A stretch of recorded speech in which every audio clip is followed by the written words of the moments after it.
I have full confidence in Catherine and William.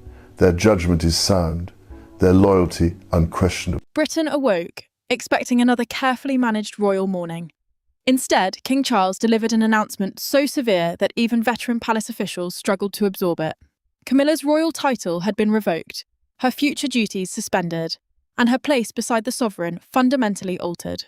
Behind the formal language was a deeply personal rupture, one that had unfolded in private, hardened through silence, and now exploded before the entire nation. Before we go deeper into what this really means for the royal family, make sure to subscribe so you don't miss a single update. Charles sat alone with the document before him. He read every line twice, knowing that one signature would redraw the structure of his household and wound the woman who had stood beside him through public hostility. The Royal Declaration, a formal statement carrying the monarch's direct authority, revoked Camilla's right to use the title of Queen in official duties, ceremonies, and state records. His pen hovered for a second. Then the king signed, closed the folder, and said nothing. Buckingham Palace released the announcement soon afterward. The statement was short, cold, and stripped of the usual words about unity, gratitude, or shared service. That absence mattered because palace statements are normally designed to soften even the hardest decisions. This one offered no comfort. It simply confirmed that Camilla's role had ended, and that the change was necessary to protect the dignity, continuity, and confidence of the crown. Yet it never explained what she had done, leaving a silence more alarming than any accusation. Camilla received the sealed copy in her private sitting room. She broke the seal, read the decisive paragraph, and slowly removed her glasses. The Queen Consort did not cry. She did not protest. She lowered herself into a chair and asked the waiting aide to leave. When the door closed, she read the declaration again, this time pausing over the line that erased the future she believed had been secured. Before dawn, senior household officials had already been summoned. They were ordered to rewrite forms of address, alter seating plans, revise correspondence, and remove her royal designation from every engagement. The speed revealed the truth. Charles had not acted impulsively. He had prepared for this. William received his father's private call shortly before publication. The prince listened without interrupting, his concern deepening with each word. Then he asked one question. Had Camilla been told in person? The pause that followed exposed the fracture beneath the announcement. But before the country could understand why Charles had made such a devastating choice, it had to understand what Camilla's title meant to her and what its removal would cost every person standing inside the royal fault line. To the public, the crisis appeared to concern a title. Inside the family, it concerned identity, loyalty, and decades of sacrifice. Charles had tied his reign to Camilla's acceptance. Camilla had built her future around standing beside him. William had inherited the responsibility of protecting what came next. Now, one announcement forced all three to confront a truth they had avoided. The crown could unite a family, but it could also demand that one of them be cast aside. Charles stood alone after signing the decree, staring at a framed photograph of himself and Camilla taken during one of the rare moments when the country seemed to accept them without hesitation. Their road to that image had been long and punishing. She had endured public anger, years of suspicion, and the burden of entering a royal story that many believed had no place for her. Her elevation had been more than a title. It had represented survival, acceptance, and the slow rebuilding of royal legitimacy, the public trust that allows the monarchy to remain respected. The king touched the edge of the frame, but footsteps sounded beyond the door. He turned the photograph face down before anyone entered. That small movement revealed what the announcement could not. He had made his choice, yet the choice had wounded him. His reign had been built partly on proving that Camilla could stand beside him. Now he had personally removed the symbol that confirmed she belonged there. Camilla opened the wardrobe prepared for an approaching state ceremony. A state ceremony is an official royal event where rank, duty, and public position are displayed through carefully assigned roles. Her ceremonial gown remained hanging inside, untouched and suddenly meaningless. She ran her fingers across the fabric, then told the attendant not to remove it. The Queen Consort had expected her duties to be reduced, perhaps for several months. She had never imagined the title itself would be taken away permanently. The final wording felt less like punishment and more like the erasure of the future she had spent years securing. William carried a different burden. During a private conversation with Catherine, he chose every word carefully, aware that instability around the sovereign could damage his future reign, her standing, and the confidence they would one day inherit. The prince admitted that his father had sounded resolved during their call, but not relieved. Catherine listened as he confessed his deeper fear. Charles would never have gone this far unless something unforgivable had happened. The future king understood that every crack around his father would eventually reach him. Yet he also knew Camilla was not merely an obstacle in a succession plan. She was the woman Charles had defended for decades, which made the severity of the decree impossible to dismiss as strategy alone. Camilla sat before the untouched gown, while the monarch remained beside the overturned photograph. Neither knew that William and Catherine were already tracing the crisis back to one recent royal ceremony and one private exchange that had destroyed the last of Charles's trust. And as the emotional cost of the decree became clear, attention turned to the ceremony everyone inside the palace now regarded as the moment from which there had been no return. The decision had not emerged from years of vague resentment. It had a beginning, a room, and a sentence that could not be taken back. During a private reception after the Commonwealth Remembrance Service, Camilla confronted Charles over the future shape of the monarchy. The exchange lasted less than 10 minutes. Yet, by the time the doors reopened, the king's face had changed, and those closest to him understood that something permanent had broken. Charles had already begun shifting greater ceremonial responsibility toward William and Catherine. The move was meant to prepare the monarchy for a gradual transition, without creating panic, rivalry, or uncertainty around the throne. A regency, which is a temporary arrangement, allowing another royal to carry out duties when the sovereign cannot, had not been announced. Yet the planning around future responsibilities had already become impossible to ignore. For the king, the changes were practical. For Camilla, they felt personal. The Queen Consort watched her office disappear from discussions about future state appearances and royal household appointments. Those appointments mattered because they determined who controlled staff, access, schedules, and the daily machinery surrounding royal power. She believed the exclusions were not administrative accidents. They were signs that William's future authority was already expanding, while her own position was being quietly reduced. By the time the Commonwealth Remembrance Service ended, her fear had hardened into anger. Camilla followed Charles into the green drawing room after the private reception. She placed a prepared memorandum on the table between them and demanded a written guarantee that her title, precedence, and ceremonial authority would remain untouched under any transition plan. Precedence meant her official rank and place beside other members of the family during state events. She had spent years enduring hostility to reach that position, and now she told him she would not be managed out of history. Charles did not raise his voice. His silence was worse. The monarch asked whether she wanted reassurance as his wife or authority as queen. Camilla refused to separate the two, insisting that her marriage and public role had always been bound together. He opened the memorandum, scanned the first pages, and then stopped. The final section changed everything.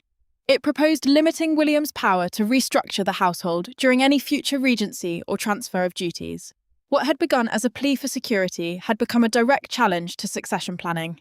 The prince was no longer simply preparing to serve. His authority was being questioned before it had even fully arrived. A courtier waiting outside heard a chair scrape sharply across the floor. Then Charles spoke with a coldness rarely heard in private. "Then you have misunderstood what the crown can promise." When the doors opened, Camilla walked out first. The king remained inside, staring at the unread final page. Days later, he ordered a confidential review of her position. That review might still have ended in compromise until Charles and Camilla met face to face one final time, with no advisors left to soften what they had come to say. There were no secretaries, no legal advisors, and no courtiers waiting beside the table. Charles and Camilla entered the room as husband and wife, but the crown entered with them. Between them lay the memorandum, the confidential review, and decades of shared survival. What followed was not a theatrical argument. It was colder, quieter, and far more final. It was the moment affection collided with duty, and neither emerged untouched. Charles waited in his private library long after the household had been dismissed. The corridor outside had been cleared, leaving no one close enough to interrupt what was coming. When Camilla entered, he did not offer small talk. The king told her that the confidential review had reached a firm conclusion. The guarantees she demanded could not exist alongside the sovereign's authority or the future role of the heir. A confidential review is a private internal examination used to judge whether a royal action threatens the stability or structure of the monarchy. This one had done more than criticise her request. It had identified it as a direct challenge. Camilla listened without moving, but her anger soon broke through the silence. She accused William's circle of using succession planning to weaken her position while Charles still occupied the throne. Succession planning means preparing the duties, power, and household structure for the person who will one day inherit the crown. To her, those preparations had become a weapon. She believed the prince's influence was growing by pushing hers into the shadows. The Queen Consort pushed the memorandum back across the desk. Charles did not touch it. Instead, he removed his signet ring and placed it beside the folder, as though separating the husband who had defended her for years from the monarch, now judging her actions. He asked her to withdraw the document, accept a reduced public role, and give a private assurance that she would not interfere with William's future authority. Camilla refused. She told him that surrender would prove her place had never been secure, only tolerated while it remained useful. The king answered with brutal calm. No royal title could be used as leverage against the continuity of the crown. Continuity meant the monarchy's ability to pass power forward without rivalry, confusion, or competing authority. She stared at him and replied that without the title, the institution was taking away everything it had once promised her. Charles rose slowly. He opened the door himself and told her the review would continue without her consent. Camilla walked past him without turning, holding her composure until she reached the corridor. Then she stopped. The silence behind her said everything. The monarch had not followed. The husband had not called her back. The marriage had reached its emotional breaking point. But the power to transform that private rupture into an irreversible royal decree depended on forces far larger than either of them. A monarch may speak the final words, but no decision of this magnitude moves through the palace by emotion alone. Behind Charles stood legal language, constitutional precedent, private counsel, and the looming reality of William's future reign. Every sentence had to survive scrutiny. Every consequence had to be anticipated. Yet at the centre of the machinery remained one exhausted man. Being asked whether preserving the crown required publicly diminishing the woman beside him, Charles entered the consultation room with the proposed declaration already marked in his own hand. His private secretary, constitutional advisers, and senior household officials examined every route available for withdrawing Camilla's title without shaking the monarchy's continuity. Constitutional precedent meant the earlier rules and decisions used to guide royal action when no simple answer existed. The advisers warned that a temporary punishment might calm the immediate crisis, but it could also leave two rival centres of influence inside the same household. Sir Michael watched the king read the draft again. The senior private secretary had served long enough to recognise hesitation, and he noticed Charles repeatedly stopping at Camilla's name. Each pause carried the weight of their shared history. Yet the wording around authority remained firm because the issue had moved beyond marriage. It now touched the future balance between the sovereign, the heir, and the woman who believed her position must remain protected. William entered when the discussion was already tense. The prince listened as the legal arguments were laid out, but he refused to demand Camilla's removal. He told his father that the choice had to belong entirely to the monarch. If the future king appeared to have engineered the decision, every later action of his reign could be dismissed as personal revenge rather than duty. Charles understood the warning. He also understood how carefully his son was distancing himself from victory. The room grew tense when one advisor recommended removing Camilla from all upcoming state ceremonies immediately. A state ceremony is an official national event where royal rank and authority are displayed before the public. Charles turned toward the window and remained silent. The pause lasted so long that Sir Michael lowered his eyes, and William did the same. No one needed to ask what the king was imagining. The empty place beside him would be visible to the entire country. Then the review produced its final revelation. A second confidential letter from Camilla's office sought separate control over selected patronages, appointments, and ceremonial planning without the heir's approval. Patronages are public organisations supported by a royal figure to give them attention and status. The request proved that the dispute was not limited to one frightened memorandum. It involved two competing visions of royal power. Charles returned to the declaration and crossed out the words temporary suspension. In their place, he approved permanent revocation. Sir Michael watched the change without speaking. William looked at his father and saw no triumph, only resolve hardened by loss.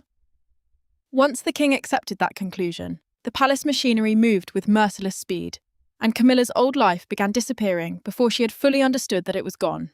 The first consequences arrived not as shouted accusations, but as quiet removals. A name vanished from a briefing paper. A chair was taken from a state table. An engagement was reassigned without explanation.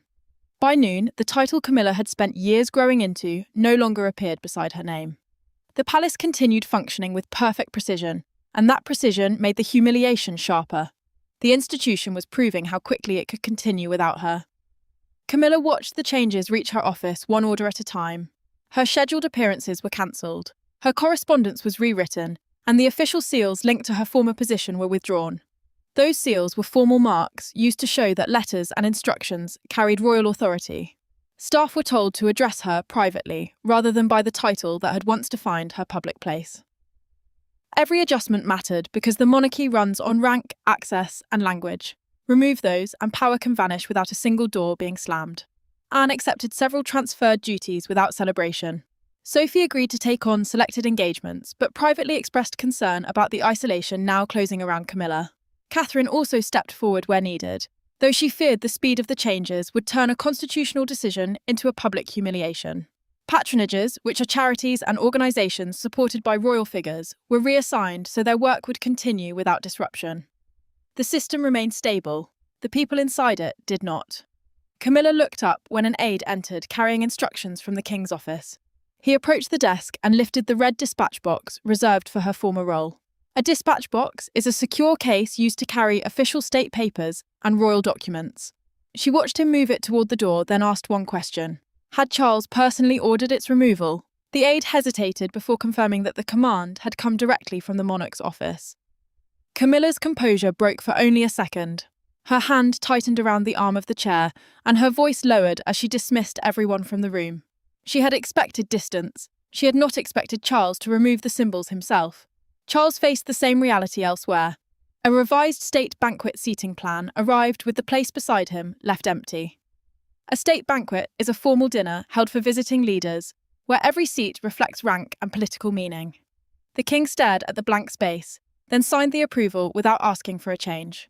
William soon learned that Camilla had refused to leave the royal residence voluntarily. The prince understood at once that paperwork could not settle what remained. Anne could protect the succession, Sophie could carry out duties, and Catherine could preserve calm, but only Charles could face the woman left behind. With titles removed and duties reassigned, only one question remained unresolved. Could Charles and Camilla speak as two people again after the monarchy had finished speaking for them? For the first time since the crisis began, there were no documents between them. Charles entered Camilla's private sitting room alone, without a secretary, uniform, or prepared statement. She remained seated beside an untouched cup of tea, looking not like a fallen royal figure, but like a woman waiting for an explanation from the man who had changed her life. The decision could not be reversed, but its meaning had not yet been spoken aloud. Charles closed the door behind him and chose the chair directly opposite her. He did not take the formal seat beside the fireplace, the place normally used when the monarch received visitors or conducted official conversations. That choice mattered. For once, the crown was not meant to control every word. No aides waited nearby. No advisors stood ready to explain what either of them had intended. The king had come to speak as a husband, even though the decision he carried could not be undone. Camilla looked at him and asked why the announcement had been made so publicly. Her voice remained calm, but the hurt beneath it was